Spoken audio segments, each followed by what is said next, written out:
Con polémica y sin reajuste terminó la discusión por el salario mínimo en el Congreso. La Cámara de Diputados rechazó la nueva propuesta hecha por el gobierno tras el veto presidencial aplicado al proyecto que sí había aprobado el Congreso. El gobierno solo aumentó en 1.000 pesos la oferta inicial y la oposición volvió a rechazar el ajuste plurianual propuesto por el Ejecutivo.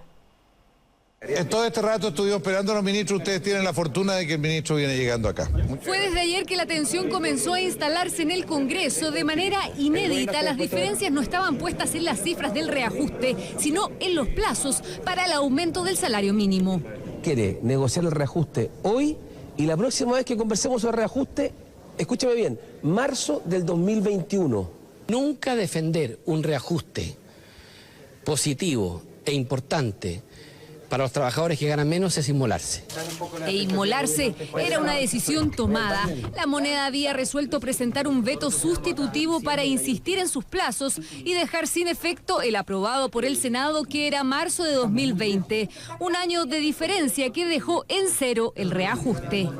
¿Dónde está el ministro de Hacienda? Así que el número, no tengo que hablar con el ministro de Trabajo ni con él. No tiene derecho a nada, señor ministro. El veto, además de reponer su plazo de negociación, subía en 1.000 pesos el reajuste a partir de agosto de 2019, es decir, de 300.000 a 301.000 pesos.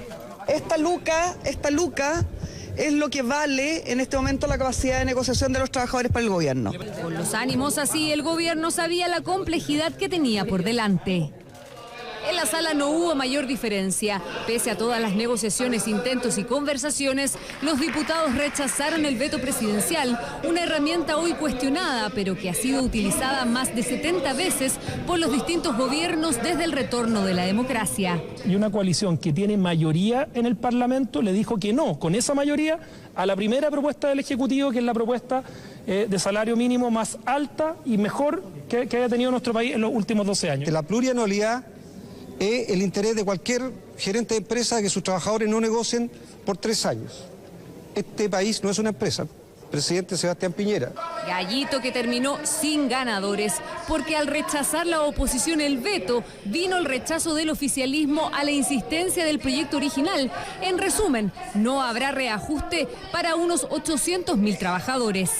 La propuesta del veto contenía una mucho mejor propuesta que la que quería la nueva mayoría. Porque tal como le digo, porque finalmente, después del periodo, el sueldo mínimo llegaba a 320.000 pesos. Y nosotros vamos a defender ese reajuste porque es mejor para los trabajadores. No vamos a aceptar que se utilice nuestro nombre para tratar de justificar peleas mezquinas en el Parlamento. Hoy día quien está jugando con los intereses de los trabajadores no es la oposición. El gobierno se resiste a negociar en 2020, año que estará marcado por las elecciones municipales y gobernadores. Por lo mismo busca retomar su negociación en 2021. Para la gente es totalmente inexplicable que no se haya aprobado el reajuste del salario mínimo, es totalmente incomprensible. Sobre todo, insisto, un reajuste del salario mínimo que es mejor que todos los que propuso el gobierno anterior, que también propuso reajustes con plurianualidad. Cada uno asume esas responsabilidades. El gobierno en su conjunto, el presidente por el veto y el ministro de Hacienda por una negociación, a mi juicio, muy mal llevada. Yo siento que esto es un fracaso. No será hasta la próxima semana que el gobierno presentará al Congreso una nueva propuesta que busque reponer el reajuste. El presidente Piñera lamentó el rechazo al veto. La intención puede haber sido causarle un daño al gobierno, pero lo que han provocado en el fondo es un tremendo daño a cientos de miles de trabajadores que ven cómo el reajuste del salario mínimo se posterga por estas absurdas discusiones y conflictos. En medio de este ambiente, el presidente acusó a algunos sectores de la oposición de ser obstruccionistas y llamó a la reflexión, considerando además que ya hay advertencias desde el Parlamento que rechazarán la idea de legislar su propuesta de modernización tributaria, un tira y afloja que promete continuar en el Congreso.